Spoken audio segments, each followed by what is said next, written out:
Well, hi, everybody. Welcome to episode number 20 of Lean Whiskey. I'm Mark Graban. We've got a very special and interesting episode today. Those of you who are watching on YouTube will already notice that there are four of us here. Those of you who are listening, that'll be revealed to you in a second.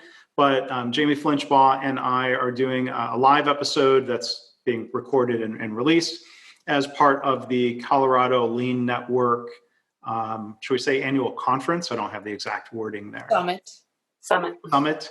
But we want to thank the Colorado Lean Network for inviting us to do this session where we've got live attendees from the Colorado Lean Network group and conference. So we've also got, of course, Jamie Flinchbaugh with us. Hello. Last time I was here, I did it from my porch, but it's dark and cold, so I thought I'd move to the bar and out of the office. So glad to see everyone. So we have two co-hosts with us today, Katie Benik and Jen House.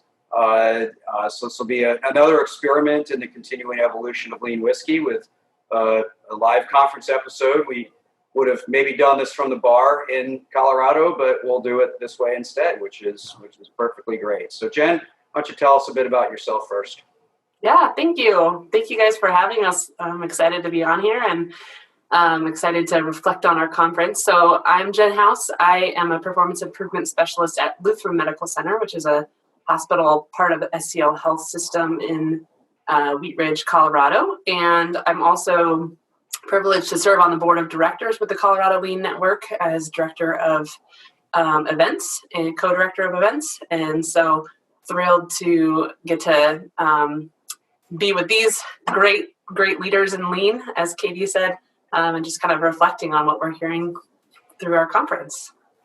Thanks. Awesome. And Katie. Thanks. So I'm Katie Benik. I am also a performance improvement specialist at a different hospital and different hospital system within Colorado. So if we veer off into hospital talk, Jamie, you'll have to bring us back. I got into Lean by way of organizational development and people development. So I spent 10 years kind of in that space, and then had some great mentors who said, hey, why don't you help, change some processes as well? They recognize the skills. So I jumped into the Lean seat about 3 years ago, and I love learning and talking about it and getting really nerdy. And I welcome you to my neighbor's bar, which I have stolen for this occasion to drink whiskey for you all.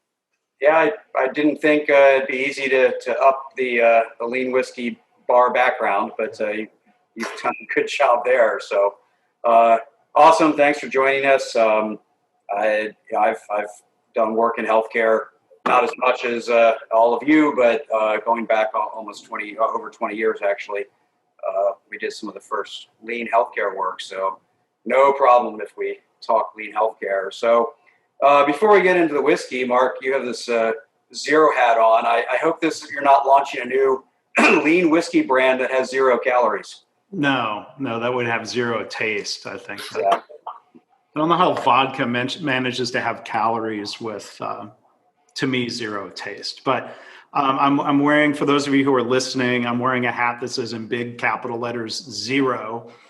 Which I don't have a hat that I put on every time I have another drink. This is not to keep track of. It's a visual control. 1, 2, 3. And no, I mean, I should have a hat that says some, because I've had some whiskey so far. But real briefly, Thursday, September 17th, is the World Health Organization's World Patient Safety Day. So there are a lot of online events and education and advocacy going on. This hat that says 0 is from the Patient Safety Movement Foundation. They sell these as a fundraiser, and it's meant to be a conversation starter. And we won't go into the whole conversation here, but we can talk about the need to push for zero harm in healthcare for patients. Part of this year's theme with the WHO is also focusing on zero harm for healthcare workers and medical professionals.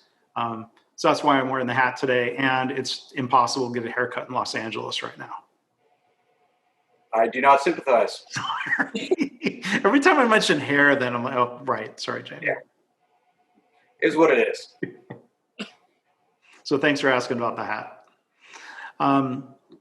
So we are going to Yeah, our format's going to be a little bit different today. So the one thing that is the same is that we're going to talk about our whiskeys. And so we've got the four of us. We're going to do a rundown of what we're drinking. The theme today is budget-friendly whiskeys. And then we are going to talk about different conference takeaways. And I think we may get some live questions from the attendees. So real quick to Jen, I can see the Q&A. So I think I'm going to have to moderate that as the host of the meeting. I can see it also. You can, oh, okay. All right, good. So who is going to go first? Should we let our guests go first, Jamie? Sure. Why don't we, just so that the true whiskey drinkers can move past it and not comment too much, why don't we start with Katie's selection? All right, so I am not a whiskey drinker. I did some rapid experimentation before this. I apologize. Not right before this, though, right? Not right before this. This is my first beverage of the day. No, I don't drink whiskey, so I'm sorry. I'm putting it out there. But I love that Mark and Jamie support me in this. I am drinking Screwball peanut butter whiskey. And I know some whiskey drinkers who think that's great and some whiskey drinkers who don't. But this is what I'm drinking, and I like it tonight. And it's got a screwy spelling, Skrew, Screwball. I've never had it, so I guess I haven't gone to that whiskey gemba, if you will, so I won't judge. No, and we don't judge whiskey anyway. If you want to put it on ice or mix it with whatever, or sip it and then toss out half a glass, it's your whiskey. So enjoy it any way you can. Yeah, drink what you like, right?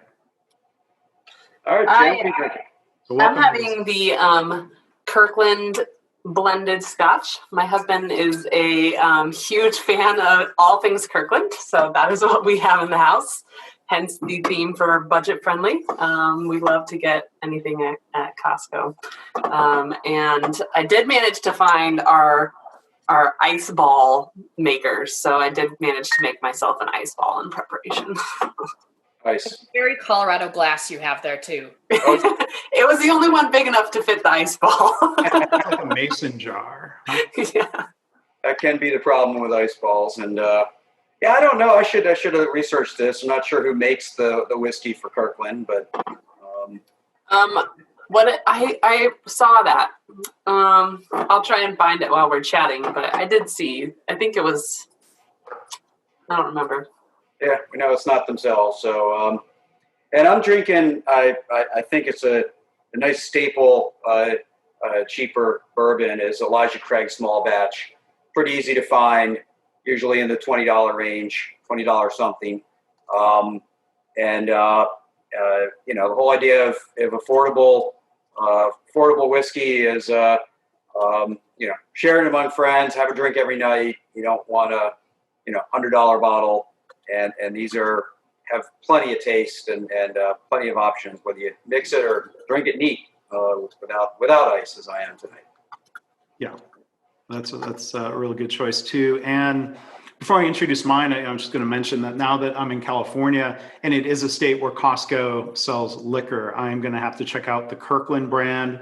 And I almost bought the Trader Joe's brand high rye bourbon, which is I'm sure made by somebody reputable, and in the Trader Joe's way, they put their name on it. So that's another affordable option.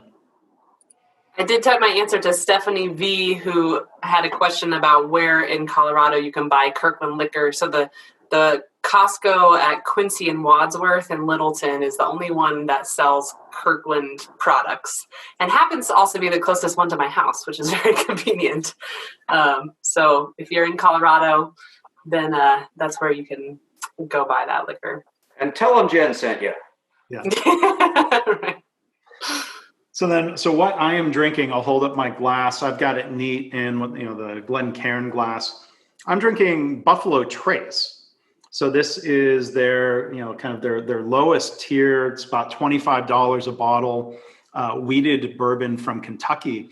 And the other thing I'm adjusting to in California is that, when I was in Texas, you cannot find Buffalo Trace. If stores get it, it's on like allocation. You've got to know the owner. They keep it in the back room. They may or may not jack up the price.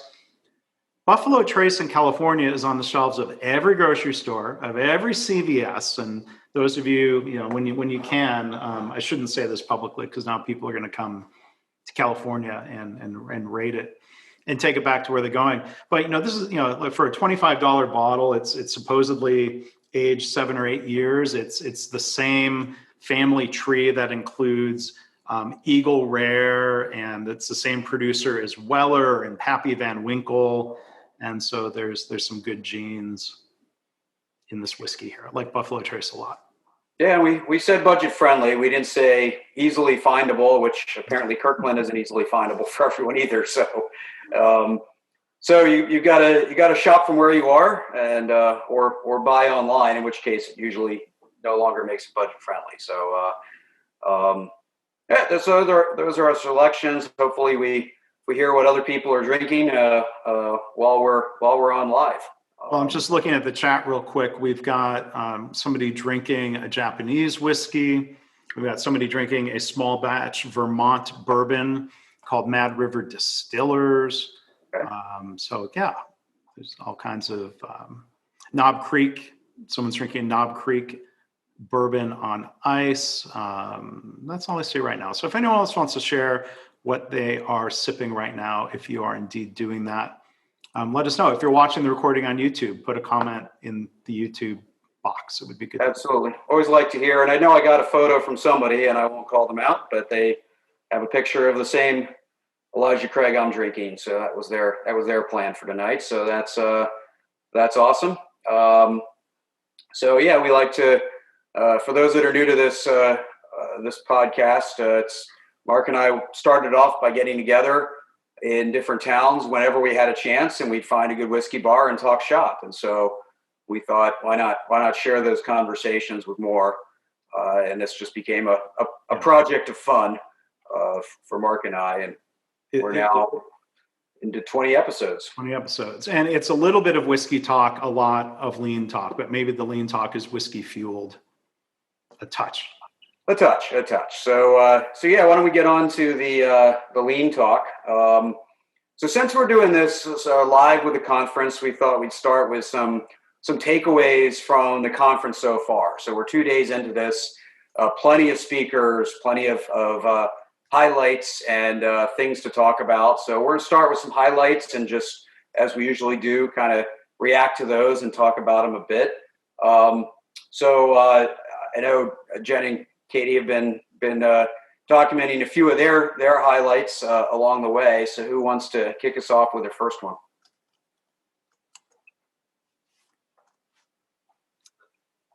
I can kick us off. So we started the session with a great discussion from Deondra Wardelle, and she was highlighting her shift from being a micromanaging, controlling manager to somebody who is really trying to support people, encourage them to experiment, take action. I've definitely heard that theme come up a lot of times through a lot of the different talks that I've heard over the last 2 days is how do we be empowering to those around us and support and coach. And so one of the things I was pondering is how do you start coaching somebody who has zero experience in lean? I have a couple of people like this around me who I really want to get them rolling on projects and thinking lean, and am struggling with, wow, there's so much you need to know, and I wish I could just take my brain and give it to you, and I can't. And so do I need to give you a class first? Do I need to do a whole training, or do I just sit and chat with you for an hour and give you little snippets? But sometimes when that happens, I feel like I just end up swirling, and then you need to know that, and then you need to know that, and then you need to know that. So that's something I was kind of pondering. Yeah, and that's a tough one. First of all, Deondra brings so much energy to the project. It's hard for a screen to contain her over a virtual world. And her most recent project was a blog takeover for Mark before her speech here. But it's very difficult, and the excitement that we sometimes bring to a new person, wanting to coach them, can be an impediment in its own right. Hey, here's 6 books, and here's 17 videos, and here's here's a whole glossary of jargon you need to learn. And before they've even taken a first step, they've been turned off to it. And so sometimes coaching someone just taking their first steps is much harder than coaching someone that's years into it from that regard, because our passion and excitement can get the best of us. Katie, what are your experiences with this? So I've coached people on all sides of that spectrum. So brand new to lean, I used to talk in our orientation program as well. And so I always liked that it was a great chance to introduce people to lean and kind of get them excited about it. And I really start at that high level. I say, we're here to make things better for you guys doing the work and for the people that we serve. Is that something you guys want to do? So I try to start really easy. I try to take all the lean speak out of it. So, it can be intimidating to use all the Japanese words and all of those pieces, but we talk about waste and we start thinking about where are those places where it makes sense in your world. And then I've had people join a model cell. So, things where all the lean activities are going on and they don't have that frame of reference. And that's really hard too, because there's all the lean words all around them. So I think that's a common problem that we all face, how to get someone up to speed. And I'll tell you, over the years, it's different for every individual too. So it really is meeting that leader where they are and saying, what do you need? Where do you need to start? What works best for you? Because where I've started with two similar people, we've ended up in two different places. So it's got to be an individualized approach too. One thing, just reflecting on, Deondra was sharing thoughts about shifting from being, the controlling or directive or micromanaging manager as a coach inside an organization or as an external consultant. There's often a need to kind of go through that same evolution. There are, a lot of times where someone gets real dogmatic in their approach or their recommendations, and you always have to do this, or I'm going to tell you what to do. And, when I worked at the manufacturing company, like I wrote about in Practicing Lean, which is over my shoulder and I can't point to it. There we go. In the book Practicing Lean, I was guilty of being the lean person, internal consultant running a project who was told, go fix things in this department. I didn't do nearly enough to engage the people that were doing that work. So part of my growth and evolution and development was being, less directive and more of, I think, engaging, effective coach who, as Deondra said, encourages people to experiment and learn, and being a guide instead of being so directive. And I think that, when you're a coach, some of that controlling comes out of fear, desire to need to deliver some kind of outcome and not have patience for the process, or not confidence in the process to get someone there. So you feel the controlling need to push along. I think where it's sort of permanently harder is that manager as coach, because you do still have to control some things. You have an obligation, and the higher you are in the organization, you sometimes have a legal obligation.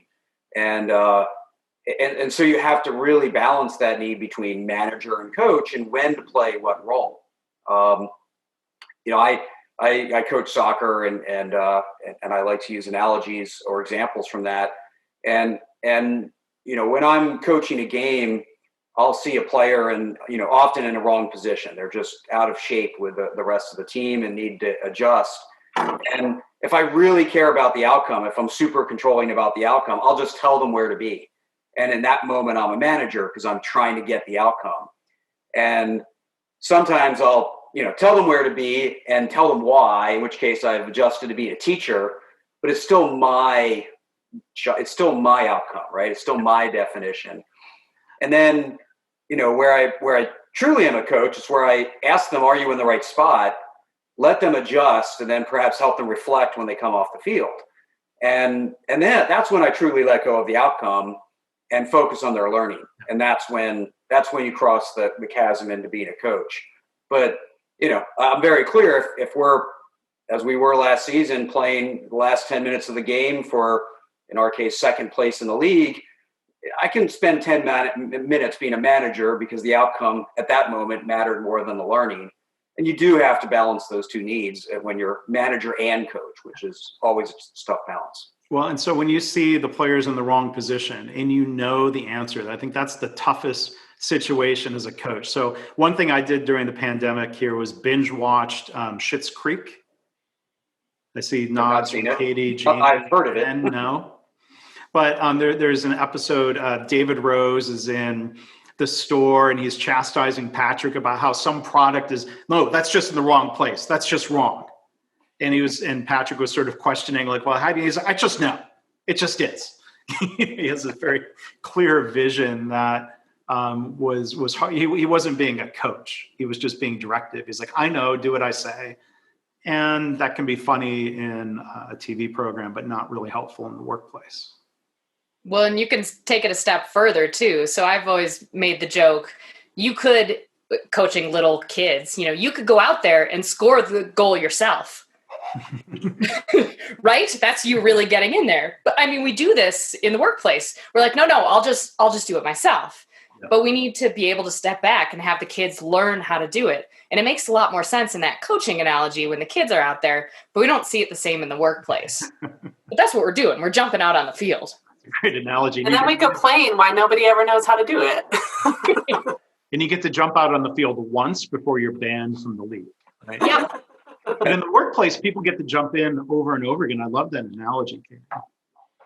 Yeah, there's a great video that I'll have to dig up of a little kids playing soccer and a dad frustrated with his son's inability to goaltend, to tend the goal, and he literally picks him up and throws him at the ball. And the goal goes in. The ball goes in anyway, and then he walks away in disgust. Hopefully, he was banned. That was definitely over the line. So we want to move on to a different takeaway? Absolutely. But before we do so, Jamie, you had mentioned Deondra, and just elaborate on that point. I called it a blog handover. I handed over the blog to Deondra for a week, and she recruited 15 women to write blog posts on a theme that we called, she came up with the hashtag root cause racism. And it's been great over the last few months being able to collaborate with Deondra and to learn more about her. And so it was really good to partner up with her on that. So good choice in having her come and be a speaker. I hadn't seen her in that setting. So that was really, I enjoyed that the other day. Awesome. So let's go to our second conference takeaway. Yeah, so maybe I'll take the lead on this one because I contributed. There's always good discussion in conferences and events about respect for people, and it's a good thing. I think we would all agree. But what does that really mean in daily practice? Is it easier to say we're going to respect people, or how do we know when that's really taking place? Yeah, this is always one of the key tenets of Lean, right? We throw this around and make it a pillar and put it on our models and our PowerPoint slides. But it's one of those topics, like I spent a lot of this year going into the topic of trust, and it was the same thing with trust. It's a bullet point, right? You throw, Lean is about respect for people. And then that's it. And people are like, okay, well, what does that mean? How do we codify that into something meaningful? And too often people think it's about being nice, which, it's not about being mean, but it's not about being nice.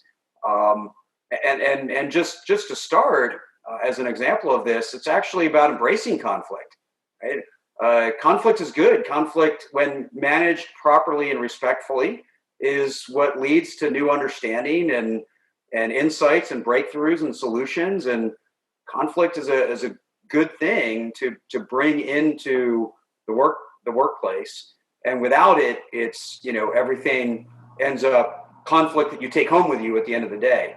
And that's not productive at all. So that's just an example, and there's many more. I'd love to hear people's thoughts around, what should respect for people really mean? Jen, what do you think?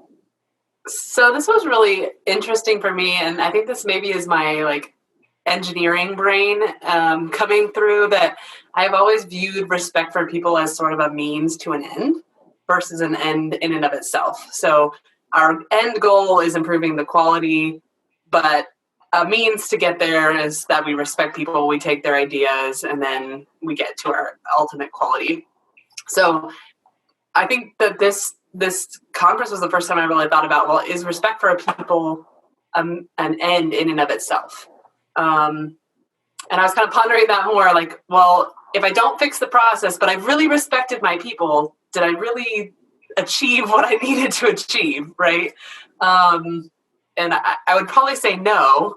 Mm-hmm. So in that case, it still feels a little bit like a means to an end, but curious, other thoughts on that? I mean, it could be both, I think. I mean, if the only thing we have is respect and then the organization goes bankrupt, that's arguably not respectful of people's needs to earn a living. I mean, I've heard former Toyota people articulate the role of a manager. Like I'll cite Daryl Wilburn on this, who's an American who worked for Toyota a long time.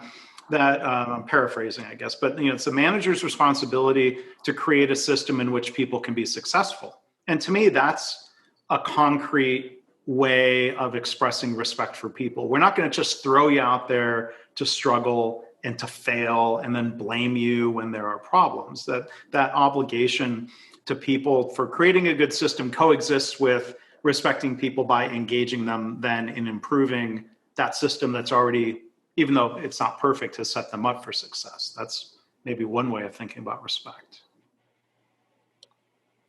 Katie, what do you think? Well, and I love respect for people, and I love asking the question I've asked in front of a lot of audiences: what does respect for people look like to you? And generally they give pretty bland answers. I listen to each other. I'm like, well, that's great. And it's really where the rubber hits the road, where I think this principle becomes so important. It's when we're stressed, when we don't have enough time, when we really aren't, thinking of that respect for people, that's when it's most important. And that's where I see the leaders struggle with it the most. It's, I don't have time to respect for people. I don't have time to go to the Gemba, which in my head, okay, you have time to do it again. But that's where I see respect for people fail a lot. It's, I don't have time to do it, but we know it's the most important thing to do it right and do it once. Mm-hmm. I think that's where you come back to, is an end to itself or a means? At least in those moments, that the crisis is or the perceived crisis, if this usually overweight those things, is the end you're looking for. And so the whole point of being a crisis is that you put lower priority on lots of other things, and that's okay, because that's the definition of a crisis, right? House is burning, you don't care about dinner anymore, right? So, but can it carry through in those moments? At least in those moments, it's a means to an end. And if you read, history of, effective battlefield leaders, the vast majority of them will say in those moments you need it even more. Of course, it's a crisis. You're in the middle of a battle. You're in the middle of a war. Of course, you don't have time to be respectful, but ultimately you need the organization to be effective together, and B, to your point, you going to the Gemba, you need good information to make good decisions. And just because it's a crisis, it means you probably need new information. Hence it being a crisis. And so that makes it even more important, I think, in those moments to operate in such a way that meets the standard of respect for people. Well, and when you talk about crisis, I'm going to bring it back again to the patient safety movement and my zero hat. I think setting a goal of zero harm can be driven by respect for people, that nobody should be harmed as the consequence of our best efforts in imperfect systems. But I think, we'd have to be careful. I wouldn't want the phrase zero harm or this hat to become just some cheap, empty slogan. That could be disrespectful, where we're just browbeating people into, you need to deliver zero or else. Well, then we get all the dysfunction of people hiding and covering up problems, and now we've gotten off track. So I think a goal like zero can be inspiring with the right style of leadership. I think the late Paul O'Neill proved that at Alcoa.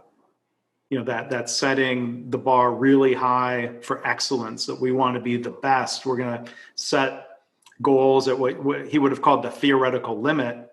That can be problematic if we're not engaging and coaching and supporting and driving the right leadership behaviors in the organization. So that's why I'm a little careful with the hat. I don't mean it to seem like a scolding or a slogan. Before we move on, I did want to, I think, give a shout out to our hospital leadership that as we pass through the COVID crisis, they really recognize the need for resilience and the need to give our teams a chance to kind of take a deep breath before we jump back into all the other metrics and all the other things that we were chasing. And I think during COVID, it was more of that kind of crisis mode. Hey, we don't have time to go to Gemba. We just need an answer right now. Like, we need to put something in place. We need a process. We need it now. And I think that the staff generally understood that. They knew that we were going to be making a lot of really rapid changes. And then I think as we kind of subsided past the surge, our leaders were like, okay, we need to take 6 to 8 weeks to just focus on our staff, give them an opportunity to do resilience. We had lead measures in every department on how are you engaging your staff in resilience behaviors, how are you taking walks, how are you using resources, and doing a professional quality of life survey. So it was really cool to see that, and then also see the result of how appreciative the staff were of the leadership, that they took that time. And then, okay, now we're jumping back into the craziness of all the other quality metrics that we need to be achieving. And we're supportive, we're on board, we appreciate that you've taken some time to recognize what we've been through. So that was really cool. Yeah, that's important. And, this has really been, the pandemic is really a test of leadership in a lot of domains. I apologize if I use this joke with our podcast listeners before, but, last year, the Business Roundtable declared that, even though there's questionable legality behind this because the laws haven't caught up with our intentions, but they sort of rewrote the purpose of business, at least as the members stated, as not just for shareholders, but all stakeholders. And again, there's some legal questions about whether they're allowed to adopt that position, depending on what state you're in, which is an interesting sidebar. But I kind of feel like the pandemic has been a bit of the universe saying, okay, now prove it. And some really have proven it. Some have really adopted empathy and understanding of their employees and experimented and adjusted and admitted that they don't have all the answers to how they manage through this. And others have, just gotten back to work as quickly as they can. So it's been a test and ultimately not one that I wish on the world, but one that will lead to some positive lessons for leaders and for organizations, cultures, and perhaps even the law. So, before we move on to any other takeaways, there was a question from Stephanie. Jen, it's directed at you. Regarding respect tied to the Malcolm Baldrige framework, do you think employee engagement is a means to an end or the end? And I have to confess, I don't know if I'm familiar enough with the Malcolm Baldrige framework, although our hospital wants to become a Baldrige winner eventually, so I should probably become more familiar with it. So I definitely would turn it back to those of you who might know a little bit more about that framework.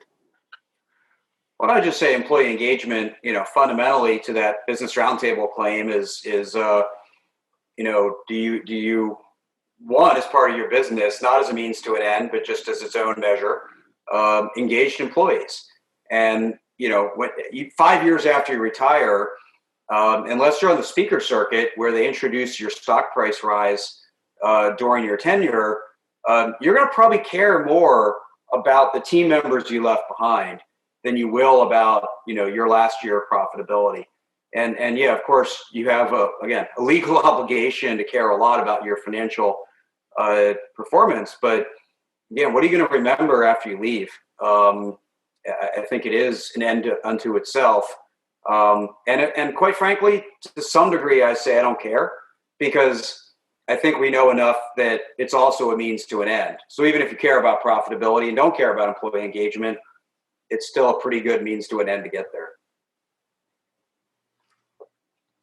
I'm going to interject with a quick whiskey thought, because I had the opportunity here. Another product that is hard to find in other states that I could find here in California is Eagle Rare, which is Buffalo Trace product. I'm going to hold up the two bottles. The interesting experiment, if you can pull it off, an Eagle Rare like goes up to like $35 instead of $25. This is the exact same mash bill, the same distillate, but Eagle Rare has been aged approximately 2 years longer. So if you want to do this kind of side-by-side comparison of the impact of a little bit more age, and maybe it's just the lighting, but the Eagle Rare is darker.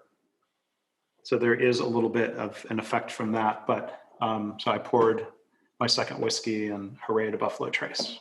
Well, it's dangerous to introduce the idea that I can change what I'm drinking in my next pour, because I have a few too many options without a plan. So I better stick with what I have. Otherwise, I'm going to get lost in the episode. I think it would be fun to derail you guys about whiskey. I also have a secondary bottle here. It's, of course, in my experimental styles. So read super tiny bottle. But I hear Bullet Bourbon is good. So we can go there if you want to go there. I thought it was going to be maybe like a jelly flavored whiskey that paired well with the peanut butter whiskey. Fireball. No, I couldn't go to Fireball. Peanut butter is as far as I'll go. I may have stepped in and become a directive leader if you were trying to drink Fireball during the podcast. I might have had. I would agree to that. Maybe take a stand. There is a limit. Stand, I think, not just me. There's a limit to your respect for people in regards to. Yes, it's okay. It's okay. We can acknowledge that. But we see in the comments here, a couple other people like Bullet, especially the rye. So that's worth checking out as well. So we love whiskey. And again, I guess drink what you like, drink what you love. And that's one of the other conference takeaways. I wasn't able to attend Renee Smith's talk, unfortunately. I know Renee a little bit. I've met her before. Who wants to tee up kind of what the takeaway from her talk? Oh, I'm all over it. All right. And I think it really speaks. So I did my undergrad in psychology, and so it really jives with everything I've always loved, and I'll use that word very strategically. So she talked about love and lean, and she talked about psychological safety as a requirement for continuous improvement. And I thought that was just a really interesting idea. And I think she contrasted the how do we get results if we don't care for people versus, how do we care for people and get results? And so it really was the people side. And that's something I'm very drawn to as somebody who used to work, solely on developing leaders. It's something that kind of jives with my personality. So, especially with you guys and your experience in continuous improvement, talking about that psychological safety and what has to be there for improvement work to actually work. Yeah, I think safety is we talk about continuous improvement being driven largely by experimentation. And that's one of my favorite words, is to experiment. And, for those of us that have had work broken by COVID, we've had to experiment a lot. The question is whether we did it purposely, in which case I call it experimentation. And if it's not purposeful, then it's just trying stuff. And there is a pretty big difference. But safety, managing safety is what reduces the fear, which leaves more room for learning, right? And so the more we push out the fear boundary, the more we have room to learn. And there are, I think, three important kinds of safety to think about. One is physical.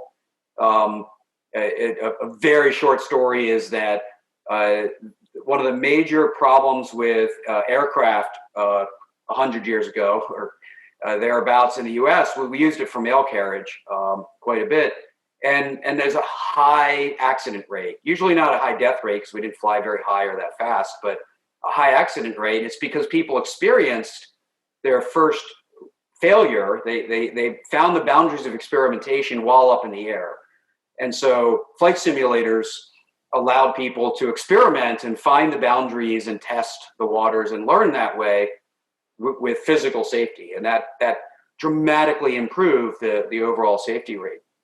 But there's there's physical safety, there's professional safety, and then there's emotional or psychological safety. And even if it's just safety from ridicule of trying something new, like I have an idea, oh great, we need another stupid idea.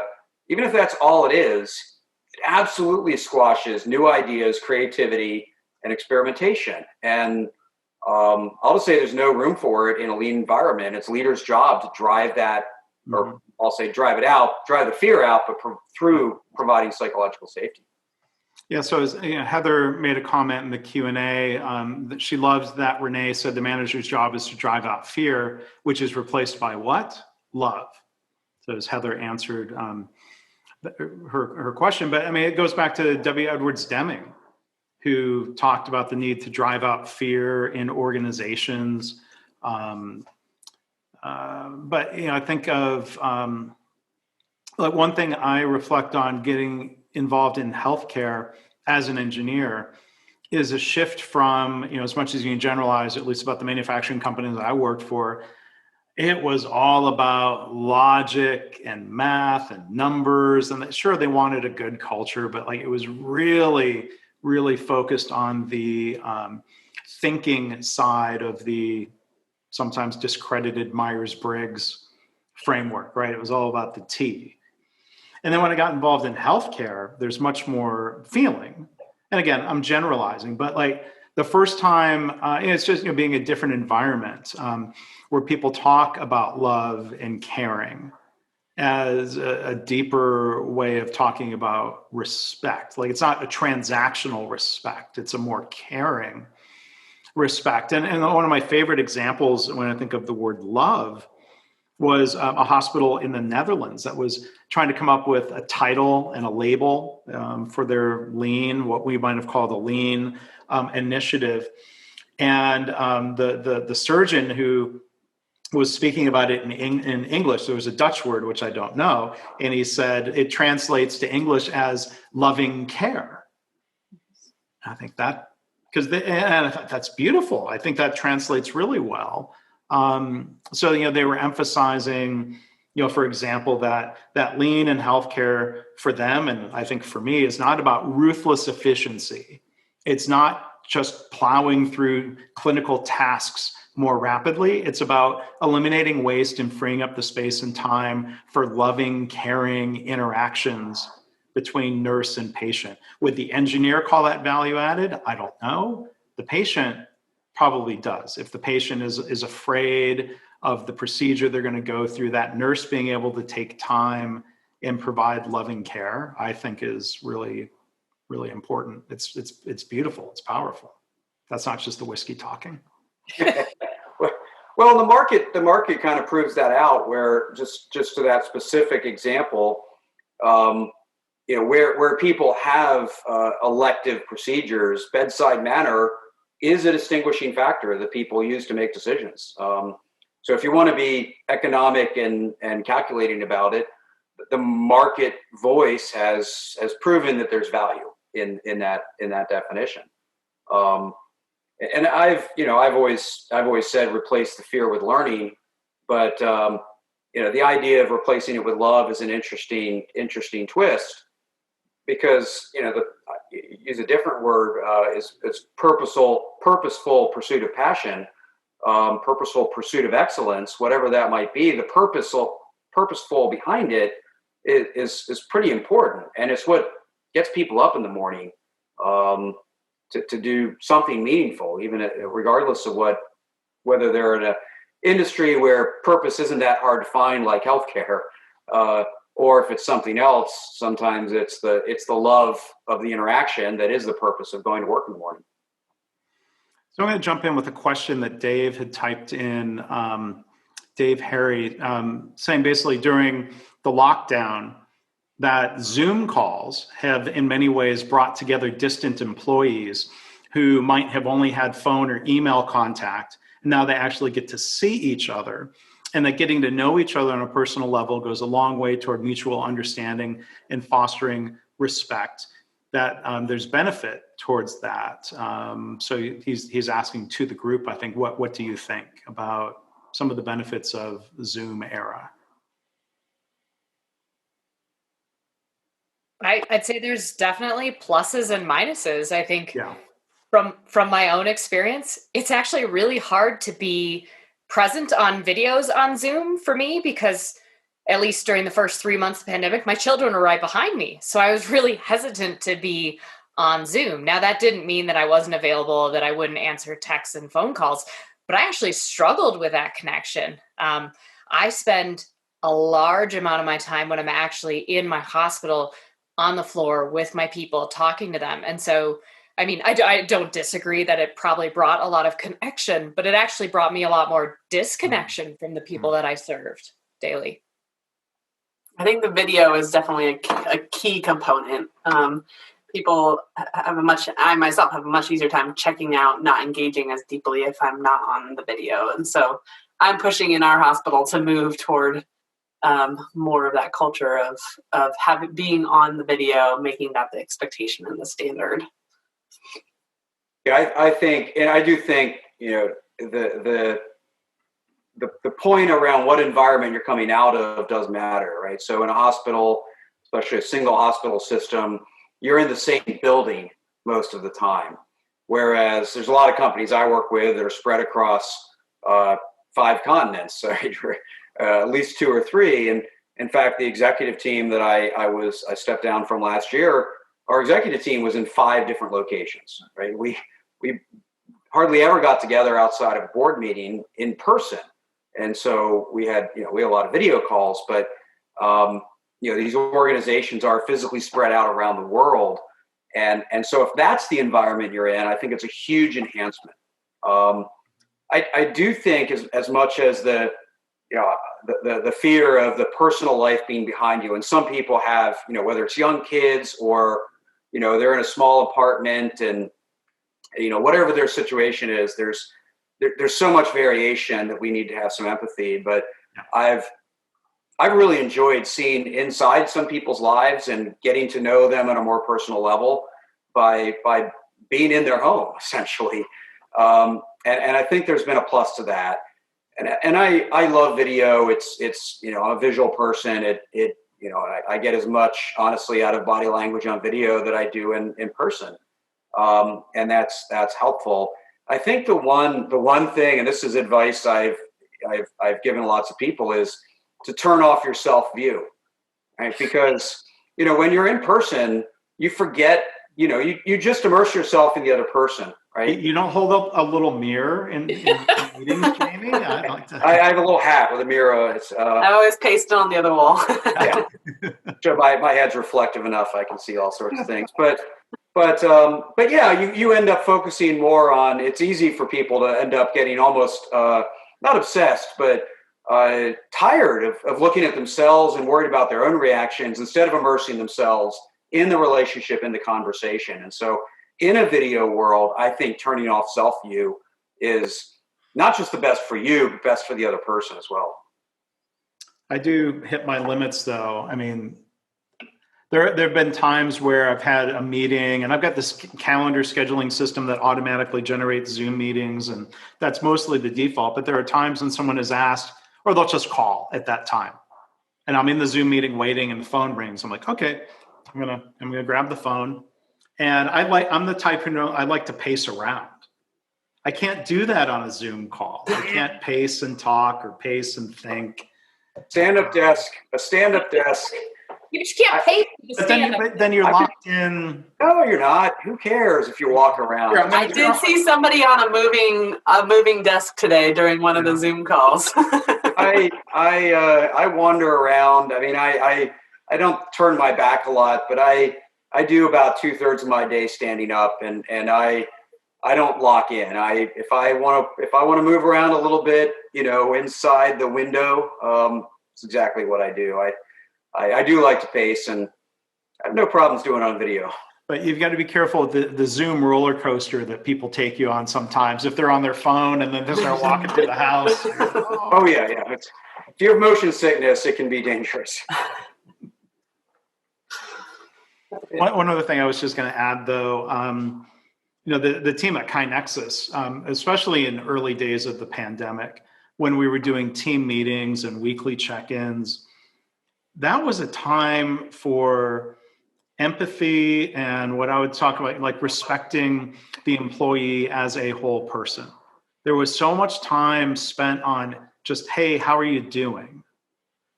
And as an engineer who tends to be pretty task oriented, like sometimes, and there was a good lesson from that. And I'm trying to adapt and adjust of that time spent on relationships and just caring for each other is maybe something that we need even when it's not a pandemic. Mm-hmm. I think my team got lucky and we started to do our daily stand-up huddles during this pandemic, and we're all in the office and out of the office. And I think it really has helped us connect. And I give a lot of credit to my leader too. And she said, you're not working during, you're not working at home during a pandemic. You're trying to figure out what this looks like. And so she gave a lot of grace. It's that respect for people again. So it's how are we forming different connections and how are we respecting where we're at now and recognizing that it is different.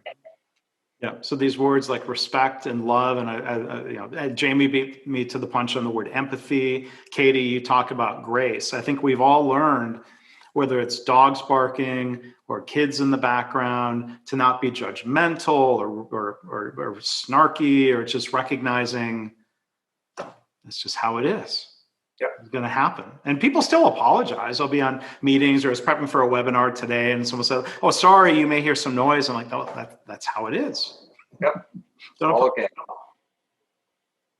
Although it's different when you're juggling your 1-year-old during a meeting to be that person on the other end of the call. I know it's okay, but it's stressful too. Yeah, no question. It's hard. And I think, when, even if it is a window into your world, it's when you can't control all the variables, it just feels like less control, and that's hard to handle all the time. So do we have time to talk about any other takeaways, or do we need to jump into the fun question? We're doing a little real-time time check. Yeah, we're kind of running out of time, so maybe if we can do it quickly, maybe we can. It's not our normal routine to do things quickly. We'll do the rapid. Everyone gets one thought. Rapid cycle. There we go. So Dan Markovitz did a session, and I've seen him do this session online before. He did a KaiNexus webinar on this, and his book that I really like, Avoiding the Conclusion Trap. So maybe we'll start with Jen. What was your takeaway from Dan's session? I love this one. I'm a tool person, so I love that he gave kind of this tool idea of write your problem statement and then rewrite it in 3 different ways. And I think it was really interesting to me to think about, like, going back to that thought of, like, I have the right answer, I have the right problem statement as the leader of this group. It's like, well, even my thought of what is the right problem statement might not be the one true problem statement. And how do we take a step back and look at it in multiple different ways? And how will that impact the solutions that we search for? So that's definitely something that I'm going to take back, and think that the concise phrase is language determines the trajectory. So I love that one. Katie? I love that he got me. So I've spent, 10 years of my life designing training, and I usually see the end before it hits me in the face.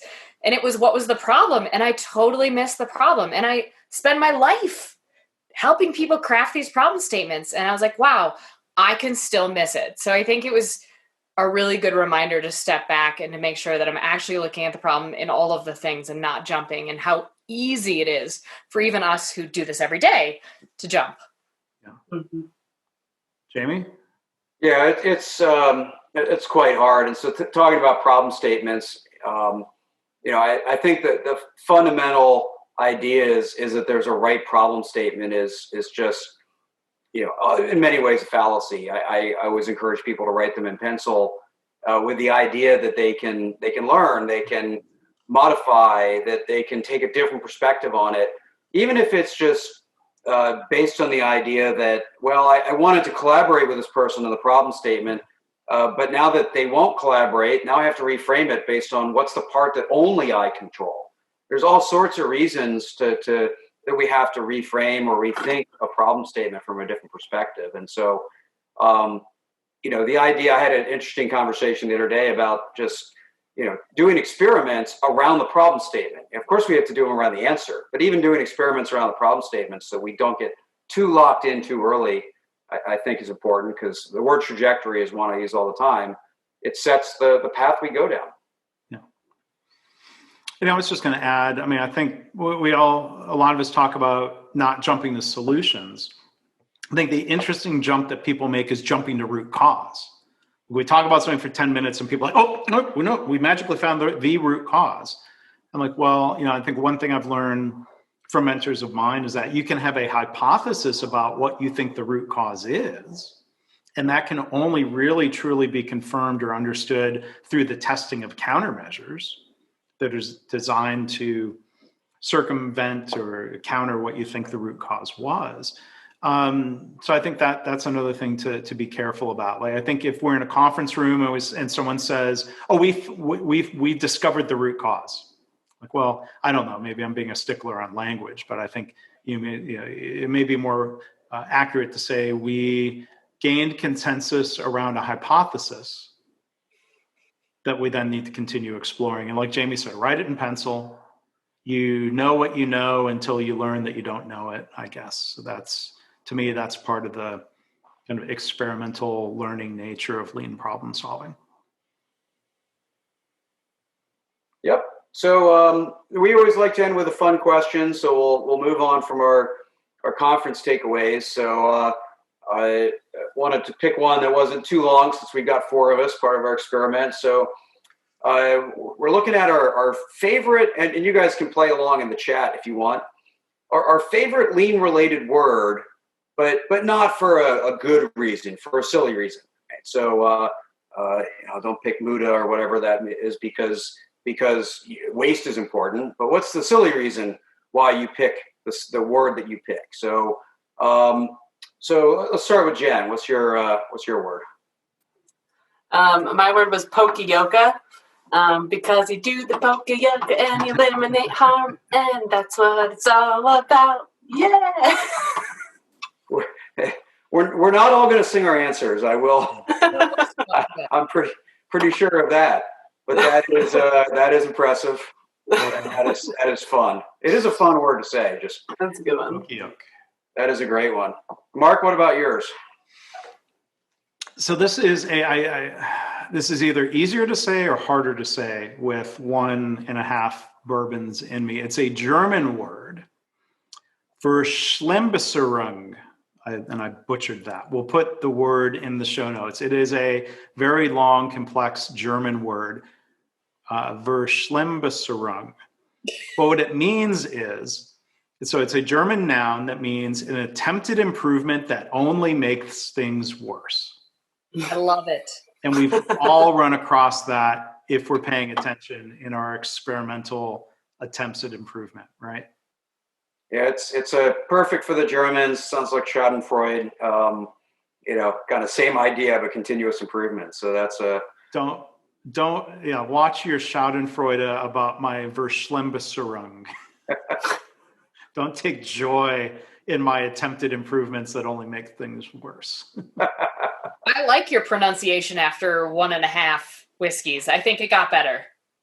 Yeah, it sounded like I was slurring that word. I'm curious about the syllable emphasis, whether it's Verschlimmbesserung or Verschlimmbesserung. That's probably better, Jamie. Yeah, I never studied German. You worked for a company that was bought by a German company. I don't know if that helped. It was, and I'm in German, but that goes back to 1750. So when we came across the ocean, so. The language is long gone. So, Katie, how about you? Right. So I'm kind of with Jen. I already admitted I have a 1-year-old. I also have a 4 million 5-year-old. And I watch a lot of Disney Plus. That's what I do during my quarantine. So I was thinking about Muda, and Jen got me thinking down the path. And so I started thinking of that one scene in The Lion King. And really, it's Timon and Pumbaa talking to each other, and we're just going to substitute the word Muda and pretend that's the way it goes. Is Muda, what's a Muda? Nothing. What's the Muda with you? It's motto, but so it just makes me giggle. It makes me think of my kids. Nothing too lean. Well, that's a good enough reason. So that's fun. Of course, Disney can probably wrap their arms around any lean idea at some point. So we'll end up there one way or the other. And thank you for not really singing too much of the real song, or we would have licensing issues on the podcast. No, it's parody, so it's all okay. I hope. Yeah, we're good. Yeah. So mine is queuing. I talk about process design, and partly it's in my thesis title. But also it's fun trivia is the word queuing is the word in the English language with the most consecutive vowels. With 5 consecutive vowels, which seems like far too many. But not a good reason, but that's one of my favorite words and favorite bits of trivia about the word as it is. It's a good word, and the industrial engineer in me has to share the idea that I wish, quote unquote, queuing theory was just called queuing science. Because when I've tried introducing people to queuing theory, then they get turned off and they're like, don't get so theoretical. I'm like, oh, it's real. But it's real. And I actually had the joy of finding out that the case study I wrote on it 22 years ago is still used at MIT today, which is super cool. But nice. Yes, it's real. And in the end, it's an actual applicable math that can help us solve problems, which is, I don't want to say always fun, but it's good. Useful. It's useful. All right, so we'll talk a little bit, since we're still with the conference, talk a little bit about the charity we're fundraising for. So Katie or Jen, do you want to talk about that a bit? Yeah, I'm happy to. So do want to bring back up our charity. So we are supporting a scholarship fund for the Community College of Aurora. And this is going to support Black leaders. The recipients are paired with a mentor, and all the contributions help pay for educational expenses. So we have a goal of $2,000 right now that we are aiming to raise. Looks like we're at 1,117 so far. And so doing amazing work, and Jamie and Mark have graciously agreed to match any donations, the second $500 to $1,000. So the Colorado Lean Network is matching the first 500, and looks like we've already hit that match. And so we have about a little under $400 to go for that second match. So would love to support the Black leaders in the Colorado area. And you can do this by texting CLN to 91999. I can put up this slide again briefly just so folks can see a glimpse of it.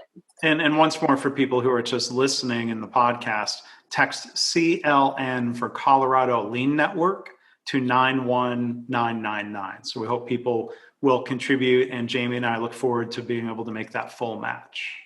Yeah. Right. So $2 for $1 on your donation for I'll say the next almost $400 of donations. So we'll have, for those listening, we'll have the link in the show notes as well.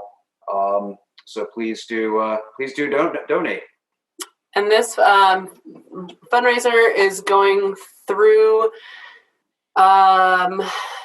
October 16th, I believe. So we have a little bit of time to meet this. It's obviously running through the course of the summit, but we'll be continuing beyond. Awesome.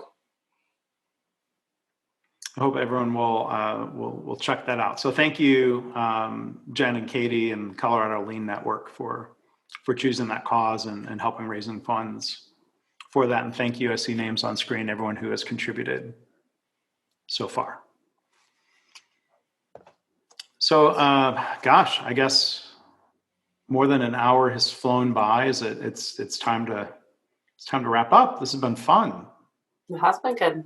Thank you. To wrap this up, but Jen House and Katie Benik have been our special guest co-hosts and panelists today with me and Jamie Flinchbaugh. So thank you for the invitation for us to come be part of the conference, and thank you for being part of it. Thank you so much for joining us. It's been a lot of fun. Yeah, it's been amazing. I fangirled out a lot. Hopefully this was if the hypothesis for fun played out in reality, I hope. Good. For sure. So for listeners and viewers or first time, if this is your first time here watching live through the conference, if you want to check out our past episodes, you can find them at leanwhiskey.com. You can spell whiskey K-E-Y or K-Y at the end. That will forward to a page on my website. Or if you'd rather go to Jamie's website, that is... Find my page at jflinch.com/leanwhiskey. And if you have not yet subscribed and you're interested in checking out other episodes, you can find us anywhere you might normally subscribe to podcasts, apps, or what have you. Apple Podcasts, Spotify, Google Podcasts. You can find us there. And if you do, yeah, and please do rate us, review us, subscribe. We hope that you enjoy the feed and you enjoy listening, but it also helps others find the program as well. And so, don't know who you might be helping in the process. So please do those things, and time for us to bring it home. And so as we do Lean Whiskey, cheers. Cheers. Cheers. Jamie, next episode 21, that's a special number since that's drinking age in the US. We'll have to figure out. I was not drinking whiskey when I was 21. I wasn't either.